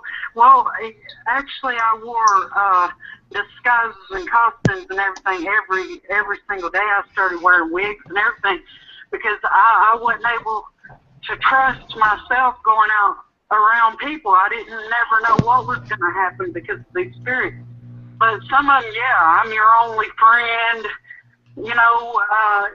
It would, excuse me, it's a crazy situation. Like, it's hard to explain. Yeah, they do. You feel like you're having a relationship with yourself. You're not able to recognize because they're really good at disguising who they are and what they're doing to you. So you think you'll get lost in a hermit. You start wanting to be alone and with yourself, with your own, what you think is your own thoughts, and it can be real good company, but then you get turned on. They will turn on you. Eventually, right. They'll never. Right, they're not your friend. I mean, they're just winning your trust. But they're not. I mean, they're not there to help. They're not your friend. They don't love you or anything. They will turn on you. They're there to isolate you and take over your soul and destroy you, and keep you from thinking about God. That's one of their main goals, is to keep you separated from the Lord Jesus Christ. That is their main goal. And speaking of that aspect of it, Amen. You found you came to accept Jesus Christ a year ago yesterday, and what has changed in your life since doing that? Well, I had always went to church. I always loved Jesus, but last year I really repented with all my heart. I was going through hell. I was even. Like I said, I was even being sent to the hospital. My own fist was dropping black in my own eyes. I was beating my jaws so bad. Even with things, I was wrapping belts around my throat. I mean, the demon, I have to say, I was doing it for people, but the demon in me was really, I think they knew that I was about to repent and they wouldn't be able to touch me again, and these were familiar spirits. Mm-hmm. So they really ramped up right before I repented. And I had no idea I was going to do that, but I really got down on my face, and I prayed for a couple of hours and begged God to forgive me everything I could think of that I participated. I even repented from, like I had an incubus, So I repented from that, and I never gave in to this incubus. It was always, I'll tell you a quick thing. When I was 13 years old, I had a ritual done on me in the astral room, in my sleep, where I knew Lucifer was there, or it's Satan. I just knew it was him, but he had no face. Okay, and thousands of demons were there, and they were faceless, and they were tormenting me and raping me, and from then on, it was never, ever consensual. I never consented to that. So I had this, and this spirit would actually, whenever I'd be married or would get in my husband, and the reason I've been married a couple times because they all tried to murder me in the worst ways. Wow. But the spirit would get in them and try to kill me, and really, you can't never say I've had relationships because it was a horror movie. All my relationships were a horror movie. And this spirit, this certain, I named him Phantom. He wouldn't go away, he showed up all the time. But I even repented from that. I said, God, even if you think you're a victim of something, but you in any way participated with evil, even if you're a victim of it, you have to repent for that stuff. So I repented for everything I could ever think of on my face. The pastor was screaming and yelling at me all day long. I ran into a little Spanish church, and it was Sunday too. Just like, yesterday, last year it was Sunday too. So I ran into the church, and I fell to the ground. I was squalling and crying. The pastor started speaking in English. He said, God's here, and a deliverance is going on. And I just ran into this church out of the blue. It was a little tiny, small little place. And I was there crying. I could literally feel some kind of open channel to heaven, and I could feel, I was even saying, God, are you really taking, because it was hard for me to believe that these spirits were going to come out of me and they weren't able to possess me anymore, and so I could feel God's, like his presence, his hand on me on the ground. Love, I felt more love than I'd ever felt in my life, and I felt these things disappear, and ever since then, they hadn't been able to possess me because they were about to kill me, Well, you're to kill me before this. But you're still under oppression, correct? I'm under severe torments all the time, but now I'm not. I don't get possessed anymore. I've had a whole year away from it, which I can say God really did do that for me. Because this thing was really getting out of hand at the last couple of weeks. It was really getting out of hand. But as far as everybody, they're always going to have sin in their life of some kind,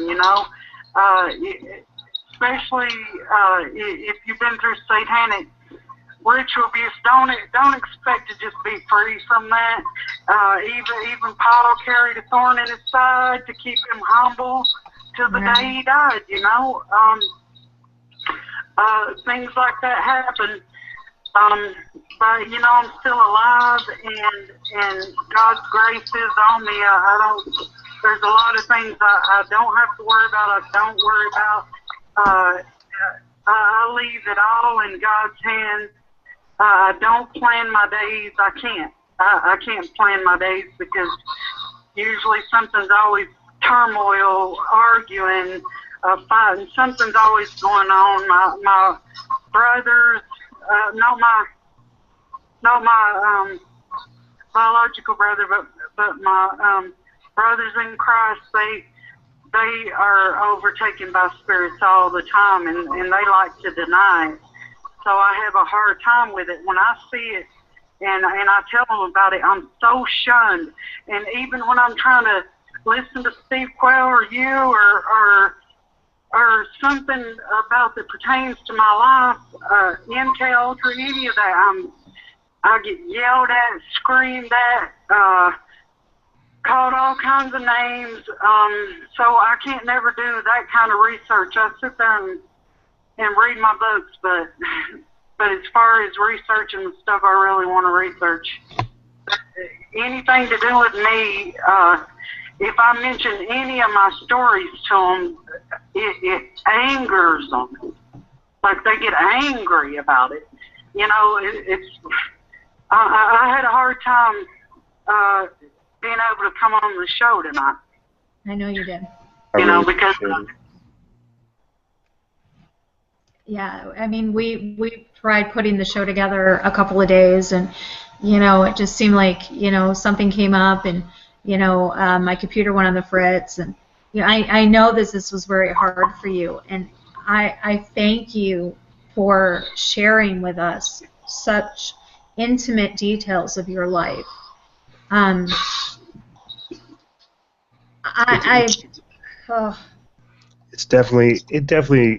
It really puts things into perspective. Hearing you just go off, Chris, about all these different things. I mean, the life that you've lived, and the fact that you're able to jump across from your childhood and then correlate it to things that seem like it happened last year.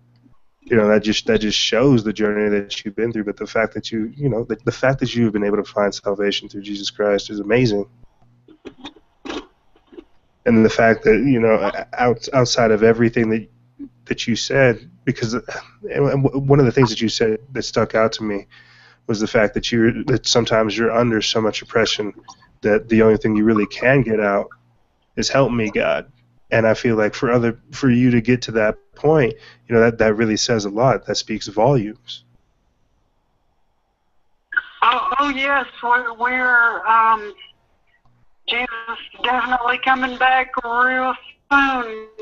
Evil's ramping up. It says in the War Scroll, in the Dead Sea Scrolls, the Messiah's War Scroll, it says the children of darkness and the children of light, it's going to come to almost a matched battle. It literally says that the battle's going to be matched up like one can't win against the other at this time. That's happening now, you know? And pretty soon we will be seeing these things. I want people to prepare their hearts for our dimensions to be opened up. There's fallen angels that was here that fell on Mount Hermon. Some of them original angels that got in prison, there's going to be 3 of them released. And I can't tell you when that's going to happen, but when that does happen, and it's probably already happened for all I know. CERN's been trying to open up these portals, these dimensions. As far as I know, we have the lower dimensions, the hell dimensions, the realm of the dead, which I've had to deal with the realm of the dead all my life. And we have maybe like 11 dimensions that they can get through in the Earth quarantine. We are a hell dimension right now. We're not heaven on earth anymore. And even we're definitely, God quarantined us off after the Tower of Babel. And, you know, they were doing the high aurora altitude nuclear tests back in the 50s and 60s trying to bust through the dome. The Book of Enoch clearly lays out that we don't live on a globe. Okay, and so all they can do is get humans to build their little CERN and open up the dimensions, and they're all going to be flooding. I know that some of like the CERN in Tennessee, I know the Large Hadron Collider, I know that one of them broke down, so there's angels even fighting that for us. We've got God's grace and mercy on us, and pretty soon, it says in Revelation, God's going to take His grace and His mercy away. We'll be fighting starvation. We will be fighting disease. I've got my sensei. His girlfriend is a biological weapons expert for the United States Army. She said that it's not going to be a nuke.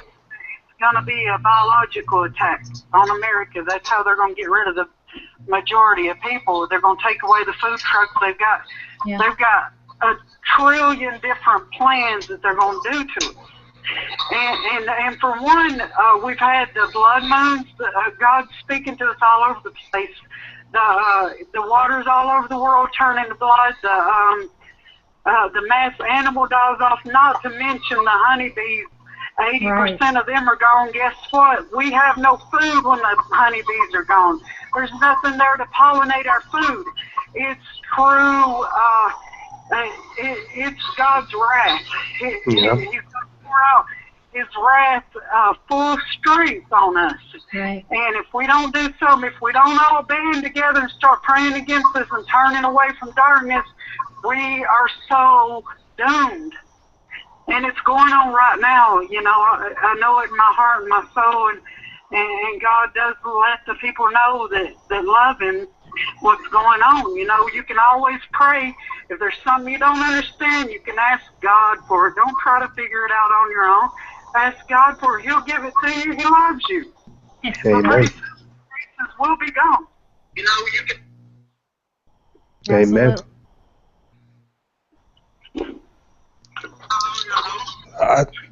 Phone. Can I read a quick Bible verse for you guys? I feel like it would summarize a lot of what I feel like we need to hear. It's from James chapter 1, verse 18 through 20. He said, and it goes, He chose to give birth through the word of truth, that we might be a kind of first fruits of all He created. My dear brothers and sisters, take note of this. Everyone should be quick to listen, slow to speak, and slow to become angry, because human anger does not produce the righteousness that God desires. Amen. I wanted to read that because I feel like it's appropriate for what we're talking about right now. Everything that Chris just lifted off is it's God's judgment. It's us being judged for all the sins, for the 16 million black babies aborted a day, for the chemicals they put inside of Coca-Cola. You see, the mortuary is also known as Planned Parenthood. Just all different kinds of things that are going on. That's exactly what we're talking about. But it's because we have fallen so far from trying to at least know God, or at least have some relationship with God. We have a better, like Pastor Tim Thompson said, we have a better relationship with our car than we do with God. Can I tell the audience out there, I'm so sorry to cut you off. But, you're fine.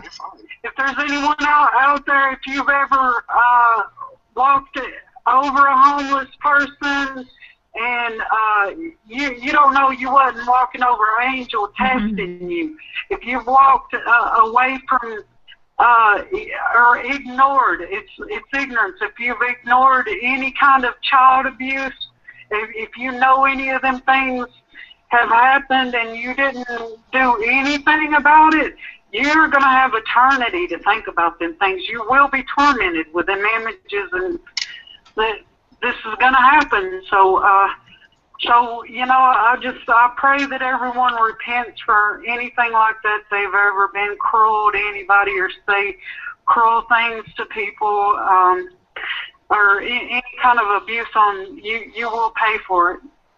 Amen. Amen. Just repent. God will forgive for anything, and you know, live the best you can. Read your scriptures or listen to them. It's available online to listen to now. Fall asleep to it at night. You know, prove yourself to God. Get closer to Him with a relationship. You can't go to a pastor or someone and try to look for God. You've got to find Him on your own, or you're not going to get to Him. I agree. Amen. Absolutely. Chris, I want to thank you for giving us your story today. I know it took a lot of courage for you to come on, and I want to thank you for that. Just truly from the bottom of my heart. I mean, we've talked several times the last days, and you know, you've told me a lot more than you've actually said here. And I just want to thank you for that. Well, I've got 40. You're welcome, and I love you both, and I love everyone out there in the audience. God bless your families. God bless your children. Give them more attention. They need it. They need your love. They need your attention. They need your approval. You look like God in their eyes, you know. Just give them a lot of love tonight, and God bless your audience. Thank you, Chris. We'll talk soon, hon. I will give you a call tomorrow morning. Is that okay? Yes, and I've got a lot more if you want it. I know you do. We'll talk soon We'll again. definitely have you on again, Chris. Thank you. God bless Love you. Thank you. I love you, sis. Love you too. Good night. Good night, sweetheart.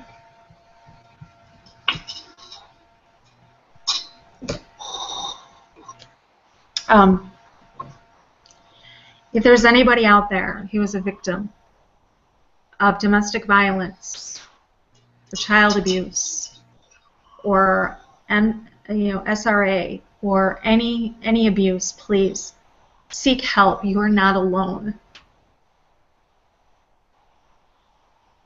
We need to protect our children from this. They don't have a voice. We need to be their voice. If you suspect a child is being abused, please, please help that child. You may be his or her only chance. Amen. I feel like that's more prevalent now than ever. I'm not sure if people can see, but we are just being attacked in the present and the future, and they're trying to destroy our past. If you cannot tell, we really need to understand the depths at which these people are trying to operate. I mean, look at this article, for God's sakes. A 13-year-old dies 5 days after an HPV vaccine. Hold on a second. Let me pull you up here. Me and my fiance, we don't have kids yet, and I can understand the hesitation, even to that degree. I mean, we're not. It's just when you look at all these things that are taking place right now, it really does take someone, I guess in our situation, someone that's crazy or someone that really does want to try to stick it to these people. Someone that has to be crazy to have a child right now, because you can't have it both ways. You have to be able to. You have to tell people these things. You have this knowledge. You're aware of everything that's going on. The best thing we can do is to try to reach out to these people, to try to help people. It doesn't make any sense. Exactly, and that's why I wanted to bring her on, because like I said earlier, you can read an article about this, or you can watch a video about this, but to actually listen to it from firsthand, from a person who survived it, definitely has power. And she needed, believe it or not, she needed to talk to us tonight. She needed validation. She's so alone. I think I'm the first person to reach out to her and not judge her. She told me today, she said, I don't feel like I have to defend myself with you. And I told her she would never have to defend herself with me, that I would never judge her. I feel like you did a fantastic job. I just want everybody to be aware, and this is something that we don't know what goes on behind closed doors. You know, like, we don't know. I mean, I'm a survivor of domestic violence. I was 5 years in a very abusive relationship, and I tried to kill myself, and it's strictly and solely by the grace of God that I'm alive today. I told you guys in my testimony that I don't even know how I survived it, how that person wanted to come to my house at that moment. I mean, nobody was allowed at my house. Nobody, you know, I didn't even know he knew where I lived. I think I maybe told him once, like months before that. But everybody knew that nobody was allowed at my house. So for him to make that journey up to that door and knock at that very precise moment, you know, is truly, it was God working. And, you know, when she messaged me, I felt like it was God working again, that he brought her somehow to us to put out her story, and I wanted to do it justice, and I hope I did. Well, it seems like it definitely seems like maybe that's our pattern. I'm not maybe we need to take it more serious, or maybe we're taking it the right amount of serious. I'm not sure, but it seems like whenever there's like a wave of some kind of spiritual activity going on, some kind of spiritual war being waged, you know, these people either come to you, or you're in communication with these people, or it just it aligns itself spiritually, energetically, and it's for me, I feel like it's therapeutic. You know, I like I said at the start of the show, and even beforehand, you know, I feel bad whenever I'm not on the air with you doing these types of things, because I feel like, you know, I got my sister out here fighting, and I should be with her, you know. Well, I've missed you. I missed you a lot, but we've, you know, I did tell you, and I guess I should tell everybody else. I think I told you guys that Spitfire is only going to be doing, I guess, Monday night. So I'm going to try to take over his 10 o'clock spot for the rest of the week. And if he does go on, or if Damien or Mike or somebody else or Lynx or whoever, you know, Pat, you know, Doug, whoever wants to go on at 10 o'clock, I mean, it's not written in stone or whatever, I'll do like an 8 to 10, or I'll do a 7 to 9 or whatever, you know, but I'll make sure that there's some sort of content for you guys, even if it's just a hangout, just to come to talk, or to chat with one another, even if it's not a show, if I just do a rerun or something. You know, something, because I just feel like we all are looking for just some sort of common ground, you know. You know, so I do want to remind everybody, Jay Grady has her chat up 24/7 too, that we can go to. So, you know, there are other places that we can talk to one another and find that safety that we seem to have as a group, you know. But oh yeah, Damien's got, oh, that's right too, Damien's chat is up 24 hours also. Nice. Okay, cool. I forgot about that, Damien. Thank you for reminding me, dear. Send us a link. I'll definitely put people. Yeah, I'll get the link from him. We're going to talk after the show, but for anybody, please, if you're out there and you are a victim of domestic violence or sexual abuse, or you know somebody who is, please seek help. You're not alone. Reach out to, you know, I'm here. My email address is turnfortruth@gmail.com. Or my personal is eswgnn@gmail.com. Drop me a line. I'm always here. I'm open. I'm approachable, non-judgmental. I will talk with you. We can talk. It'll never go any further than us talking. You know, you're not alone. I know when I was going through my 5 years, I felt so alone. I felt like I was just the only one who was going through what I went through. You know, like I said, what goes on behind closed doors is you just never know. I mean, we looked like the normal couple. You know, he had a way of being very charismatic, and everybody loved him. You know, until that door closed, and I could see the demon taking over in his eyes, and it was, so you're not alone out there. Not alone at all. And if you know something's wrong and you feel it in your gut, even like Chris said, ask God. Sometimes there are questions and answers that we need that we can't find for ourselves, that we have to give over to God. And that minute that you let go, that minute that you literally take that leap of faith, I don't want to sound cheesy, but the minute that you take that leap of faith, you would be surprised with the actual outcome that you would get. Because I mean, look at this leap of faith, Lori. Look at what's happened after you've left your relationship. Look at how much you've grown. Oh gosh. Oh yeah. I mean, I was, that was when I was using drugs to numb myself. I was an introvert. I never left the house. Even in the first relationship, the 5-year one that he was physically abusive, I got out of that and I went into another relationship who was more verbal and psychologically abusive, but he was abusive nonetheless. And that was when I became an introvert, and I wasn't allowed to leave the house, and I stayed in my room. That was when I was building the community page on Facebook. And, I went from, 130 pounds to where I am today, and, I'm not healthy at all. My health has deteriorated. I mean, when I gave you guys my testimony, there was intimate things that I told you that I didn't, talk to you guys about. That's one of the aspects of it, is my health.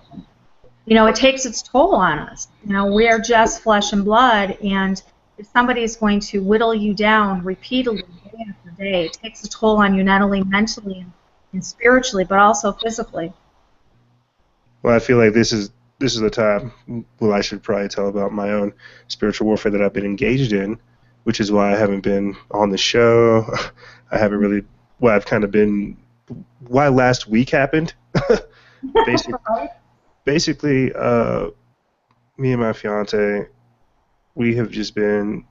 We've just been engaged in a literal spiritual warfare, trying to get rid of our past, trying to be forgiven, and it just keeps surfacing. The person that kept trying to bring it up just kept trying at every iteration, so much so that they would attack their cousin, they would attack friends of the cousin, they would attack people around us, and all kinds of different things. To where it got to a point to where me and the fiance were like, and this is what's crazy, because it literally took place after listening to Tim Thompson's episode, which I should really recommend to you guys. If you check this one out, if you like this one, please check out the other one, because I listened to that episode 2-3 times, and it confirmed so much for me.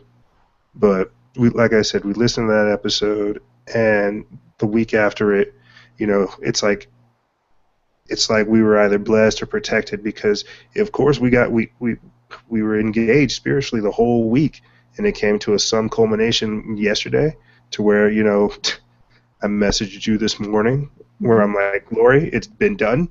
I know you don't need to know. I know you have no idea what I'm talking about, but it's been done. I cleaned out her room, and now it's now it's solved. I feel better. Things are moving the way that they should be, and I feel good because of this victory. I feel like because of what has happened, either with Pastor Tim Thompson's show or with this one, your guys' prayers, every synchronicity, I'm calling it God. I'm really saying I leveled up because of the blessings that God has shown me and the doors that He's opened up for me, and it's just crazy, because you really have to take a step back and see the blessings that you do have, instead of being engaged all the time in the spiritual warfare, because that's what they want. The demons want to keep you distracted, and instead of trying to find glory and give it to God. They want to keep you busy, being under Satan's yoke, busy. Exactly. Exactly, busy. If once we start edifying the kingdom of God and start glorifying it, we do get rewarded, and that is just a fact. But like Tim said, is the hardest thing the hardest thing to do is to humble ourselves. And that's what we do, is humble. Once you humble yourself and you realize that you're human, I dropped to my knees at that moment that I did that, and I told God, look at my life. I haven't done a very good job of taking control of my life. So, obviously I need your help. And once you humble yourself and you get yourself to where you're glorifying and edifying the kingdom, He will reward you. Amen. He really will. I put that on everything. I wouldn't lie to you guys. I'm telling you, my life was a mess. My life was a mess a little over 15, 16 months ago. My life was a mess. I wanted to kill myself. There was no other way for me to turn. It's the only way that I could get out of the situation I was in. And He turned it around. It's all Him. That's why I said, it really is surprising whenever you hear people say, "Oh, my life turned around in a year's time." And you always think, like, there is literally no way that could happen. And then you start experiencing the change, and it's relatively immediate, It is, yeah. It was too. It was a very immediate, within a short period of time. I wouldn't say any more longer than 2 months. I was seeing a difference. I was seeing not only a difference in myself, but I was delivered from that whole situation. Mm-hmm. I really feel like we should have Chris back on again. And, I do. I think she was just very overwhelmed tonight. She wanted to get her message out there. This is really the first time she's talked about it with an audience. She's just. I think she felt like she was under the gun to try to get everything out, and she just has so much to say because she does have so much to say, but hers. I want to remind everybody this show was, and I'm going to set the settings for this show. I'm going to set it to 18 and older. I'm going to set it to adult content, only because of what we're talking about and the subject matter. Mm-hmm. But I want people to know that Chris is actually, in my eyes, she's a survivor story. She fights every day. Now, I told you she has not been integrated yet.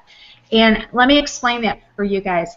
When I say she hasn't been integrated yet, is what I mean is her mind hasn't been put back together. She still has the multiples. She still has her altars. So because Chris is saved and under the blood of Jesus Christ, the other altars are mad about it. They're not liking this at all, and those are what's attacking her every day. So when she talks about being oppressed by the demons, that's what she's talking about, is her altars are trying to break her and whittle her down. I'll definitely be doing like a video on this to help, like, to give, if anything, a formal view of looking at this stuff, because I'll definitely go back on this video, find the audio clips and find the parts, put it together with the documents, with other examples, so people can really see, like, what demonic influence is, what demonic oppression is, what demonic depression is, and all these other things that are going on, like the spiritual war, the occult world, the spiritual world that's going on right in front of us, because because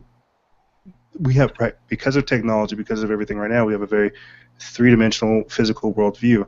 To have Chris come on and to have you explain it in that sense, where Chris is, because it's the surface dominant personality, the one that got away, the survivor spirit, you see, that is the one that they are trying to do away with the most. That's the rock, and if we just need to protect it.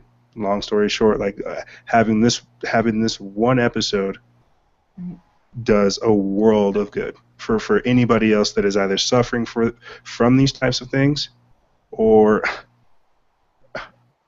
just people that are suffering from these types of things, people that want to know more information to try to help other people, because that's all you really can do with this, is to try to lead people to God, so that they can try to rebuild themselves, because that's what we're dealing with, is fragmented people. Right, exactly. When I first started, I mean, I don't know how deep you've gone into researching the SRA or MK Ultra, but I lost a lot of sleep when I first started researching it because of how just horrific it is. And Chris's, like I said, Chris's story is textbook. It can be put up against the document. And, I promised Chris safety tonight. I promised that I wasn't going to use her real name. I promised that I wasn't going to give out her location. I promised her that I wasn't going to give out too much personal information. And I know that there was a couple people in the chat room that were pretty much demanding that I give out documents and I promised Chris I wasn't going to do that. Here's the thing. You can take her story or you can believe it. You can believe it or you cannot believe it. This is one woman's testimony of torture. And if you truly listen to the video or truly listen to the show and you truly listen to her voice, I've spoken with her several times in the last week. I've heard her story several times. She's never changed it. She's never altered it. She's never detoured from anything. I've never been able to catch her in anything that she's messed up on, where I could think that she's even remotely lying about her story. So, and we're looking. We're definitely paying attention. I'll tell you, I was very skeptical when I first started talking with her. Because you always are with situations like this. You're not sure if you're dealing with somebody that's legitimately insane or someone that's suffering from this. Right, exactly. So if I was harsh on anybody in the chat room tonight, I do apologize for that. But this was, I can't answer personal questions. Like if somebody's asking me personally a question in the chat room, I have to keep my mind on the show. I can't do two things at once. That's what the mods are there for. I know I had a couple people asking, the mods tried answering the question. It's like, no, I'm asking Lori. Well, I can't answer your questions. I'm busy. I did try to answer it. Apparently it wasn't good enough, and they got mad at me. And I'm apologizing, But Becky did fantastic. I see Becky. Becky, you're doing good. Keep up what you're doing. That's all I got to say. I know everybody else in there is kind of causing chaos and trying to, act like this is a super live show where they control it. But with this kind of particular guest, it literally is better for them to go on and for us to try to nudge them along and let them go. There's no way we can stop their memory recall, their rant, them talking. To get the 2 seconds of what you could be considered critical information. Like we've got to show respect to the guests by letting them have a therapeutic moment where they're getting the stuff out. Right. And I'm going to be honest with you, EJ, I thought tonight was either going to be a success or a train wreck. Well, it was going to be one or the other. It was going to be that, I told you before we went on the air that if I felt that it was getting out of hand or anything, I was going to take us off the air. I was going to let her continue talking and not even let her know that we were off the air for that therapy. Mm-hmm. But I just didn't know I didn't know really where it was going to go or where she was going to lead us. At the end there or during it. Like I said, I've talked to her. But there was some things that she has told me personally that I was kind of praying that she wouldn't put out there tonight, and she didn't. So, that's how it goes with this information. It is really, really sensitive and personal stuff. Like it's not. This isn't. So you can't go look up Chris's life like you can on Wikipedia. Right. Like, exactly. She has to tell it to us because of how personal this information is. And how it's literally happened to her for her whole life. There's no way we can. She herself even said, "Oh, I'm jumping around. I'm sorry. You're fine. You're literally recalling your life within like an hour. There's nothing we can do."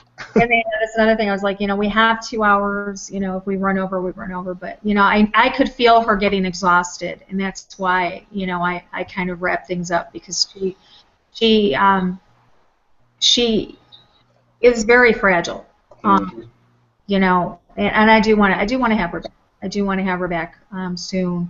I do know that I want to do some more things with domestic violence and child abuse.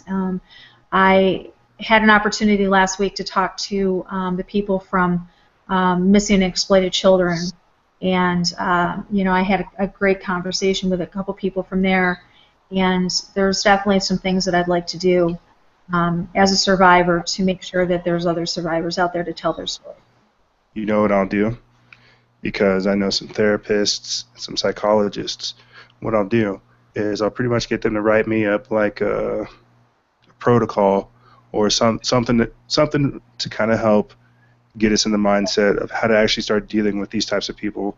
Awesome. Because on my own time, like I'm dealing with two separate people that are what Chris is talking about. They have my personal line, and they're always talking to me, sending me information, telling me like, "Hey, Freedom, I have control right now. Like, I need to talk to you about this, what you put up, your episode. Like, I only have so much time." And it sounds so crazy to hear, but it's just like you really got to look at what's going on in the world. So I'll talk to, like I said, the therapists and the psychologists, see if we can get up some kind of protocol to really start doing some work with these people, because it's getting to a point to where within a year they're starting to come out of the work, and it's a little bit it takes you back. It does, and I did. This is the first show that I did not have any show notes for. I usually have a list of questions. I usually have some kind of format that I follow, or I try to keep on during the show, and I had nothing. I literally went in this with nothing, with just a prayer, and God just, take control over this, because I just didn't know. Like I said, it was going to be a success or it was going to be a train wreck. It was going to be one of the two. Yeah, I definitely feel like it was I feel like it was a success. I do too. I feel like that's why I use the word therapy for, because I feel like I could hear her trying to relieve herself, trying to unburden. For knowing that there was somebody out there that was listening to her was very therapeutic for her. And I do want to thank everybody for taking the time out and spending your evening with us once again. We do love you guys. We love you guys very much, and we appreciate you guys. Without you guys, we would be just sitting here talking to each other, right, EJ? Talking about more crazy stuff than the last episode. So, I'm not sure what we're going to do tomorrow night. I think I may just have I don't know. I don't know. There's a couple things that I want to talk about in the next couple of days. It depends. It depends on how that falls. I told everybody I'm in the process of learning how to be a secretary here. I'm actually, well, I'm a level 1 executive secretary. It's not something that, I'm not like going, I don't know what I'm doing. It's just that, the secretary kind of dropped out the box in the program, the computer, and just, I don't even know where she is as far as putting stuff into the programs. And so now I have to literally go back from January and check to make sure that everything has been entered into the computer, because I don't know where she left off at all. I don't know if she kept up from week to week, or I don't know. So, yeah, that's kind of where I am right now. Gotta play catch up. Trying to, yeah. So I'm off the road for good, which is actually pretty good. It's bad. I miss him, but it gives me a lot more time to spend with you guys, and that I like. You're off the road temporarily. We can always get you back on. Yeah, I don't know if I want to back on. I don't know. I don't know. Unless he takes me somewhere nice and warm, like back to Galveston, yeah, I'm good. We're just going to have to keep you here with me, Laura. You're just going to have to do the show. There you go. That sounds like a plan. Oh, what do you got coming up, EJ? What do you have coming up on your plate? Oh, good gosh. What do I have going on? Oh, why don't you show them our new website? Okay. EJ is busy. EJ has us a Twitter account now. He has an Instagram for us. He has designed a web page for us. He has been doing some video editings. He's been busy. It's not like he hasn't been busy. He's been so busy. So running around in the background. Yeah. Here's our Yeah. Here's our new website, 3 Minutes to Midnight website. Let me link it for you guys. Called 3 Minutes to Midnight. 3 minutes to midnight.gemdo.com.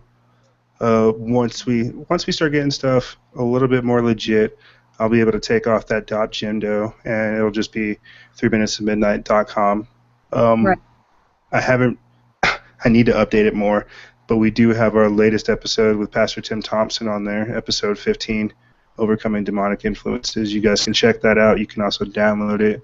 Now that's an MP3 format, correct? Correct. Right. Correct. You get it. Also has our YouTube that I need to update, and as well as the Twitter, where you guys can constantly get either updates or tweets. I don't tweet. Do you tweet, Lori? I don't tweet. I don't tweet. I have an Instagram I barely know how to work. I still tag you on Instagram whenever it's on some post. I still tag you. I suppose I should check it. I don't know. Here's the thing is, I don't know if you know, but I had to restore my computer to factory over the weekend. And I lost all of the articles I've ever written. No. I did. So I don't have no fear. I mean, I have them on other websites. Other websites have published my articles. So I just need to pull the list out and go to those web pages or those websites and get them back. But yeah, I lost all the memes I've made because I make my own memes for the community pages. I make all of our own thumbnails for all of our shows. I make those. Lori, no. Yes, I did. I wanted to push refresh, and instead I pushed restore. Well, here, let me pitch something to you then. Can I throw a random idea your way? Throw whatever you want. What you got? So you know how we're trying to do the blog, right? Right. Right. So on my own, on Factions of Freedom, check this out. I'll just go over to it real quick. I put out this cool little call to action where it's like we're recruiting writers, artists, musicians, meme makers, and video makers, right? Yeah. Of course, clearly I want you to be on the blog. Like that's not even a question. My thoughts are, what if you start making 3 Minutes to Midnight or Exposing Satanic World Government specific memes, and then like what I'm thinking we can do is we can have like a photo gallery or like a literal archive of memes on the website, so people can literally just go to the website, get either music, videos, memes, interviews. I mean, all the memes that I make, I can pull up. I have 2.5, almost 3 years of memes on Exposing Satanic World Government that are still there. I have access to those, plus my backup account on Facebook. So, I mean, I've not lost them by any means. I mean, there's some that I've made that I've never published. Those are gone, but the ones that I've published are still available. So, yeah, that would be definitely an idea. You know, it's funny because that's actually the program that I made sure was the first thing that I put back on my computer was that program. Because I do enjoy that. I enjoy making our thumbnails for each of our shows, and you know, that's just kind of a little personal touch that I like to put onto our videos and stuff for people, so they don't just see just the one, you know, whole page full of just, you know, clocks stuck on 3 minutes to midnight. Mm-hmm. I really feel like, you know, that's really what sets us apart, Lori, is like we really do enjoy doing this type of work because it's not necessarily work. It's like it's therapy, man.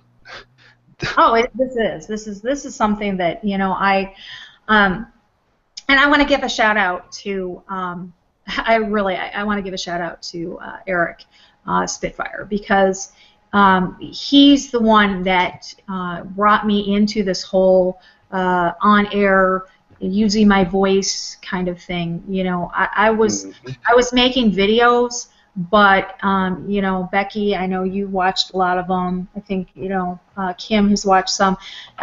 They were silent videos, unless they had, like, you know, video clips in them and stuff. And, you know, I didn't know how to do really, videos where I'm talking. So I just want to give out a shout out to Eric Spitfire for giving me and thanking him for giving me the opportunity to get my voice out there, to get, I think I found my niche, and I'm loving it right now.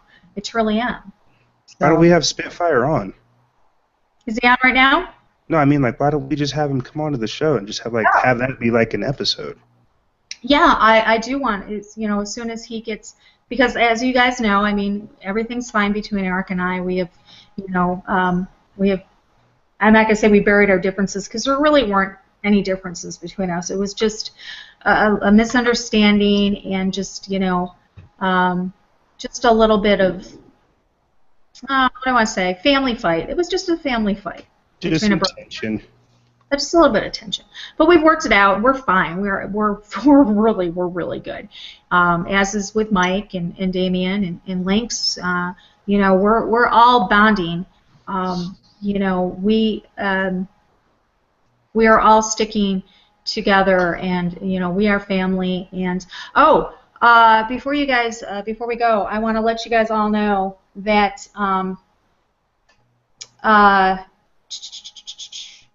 what do I want to say? I lost my train of thought.